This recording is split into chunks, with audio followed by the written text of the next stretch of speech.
Afternoon, guys. So I've been using Ubiquiti stuff for years and years. I love their APs, and it seems to be pretty rock solid.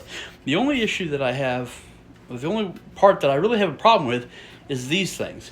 And I've been going 10 years, give or take, but these seem to burn out after a couple of years. And I imagine, or I suspect, part of the issue is the cooling system. It's a passive cooling system. There's no active cooling on it. So I thought I'd try something a little different. So what we have here is a Firewalla Gold. Now, this thing interfaces to my phone. It gives me all the firewall protection, all kinds of really neat features that I like a lot. And I was able to remove the USG, attach to the network, and we're good to go just like that. Well, this should be sticking up here, but that's my fault.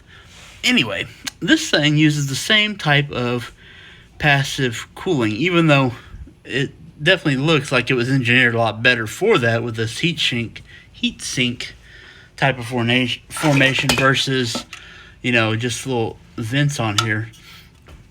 But I wanted to actively cool it, so I designed this thing here. So what we see here is a little housing that snaps right into the top. Oh, let me get up here. It'll snap right into these little grooves, so I'll have adjustment to how high it is from the top of the Firewalla. And we plug in the USB fan straight into the USB port that is right there. The fan doesn't draw a whole lot, and we should have nice active cooling on this thing to hopefully prolong the life. And there we go. We got it mounted. It said it goes right into little veins on the side. It gives us nice clearance on the top here.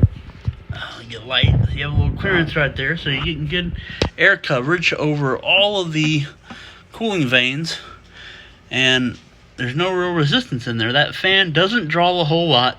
I forget the exact measurement, but it's very, very minimal. And it plugs right into the USB on the system. So whenever this is running, the fan is running to keep it cool. I think that's a lot better than the passive cooling systems, which you find so often. Now, if this was in a server cabinet or in a server room that's purposely temperature controlled, that'd be one thing. But I find myself mounting these networks in places that are not necessarily temperature controlled very well, under desk. In this case, it's under a TV stand, so I much prefer the active cooling.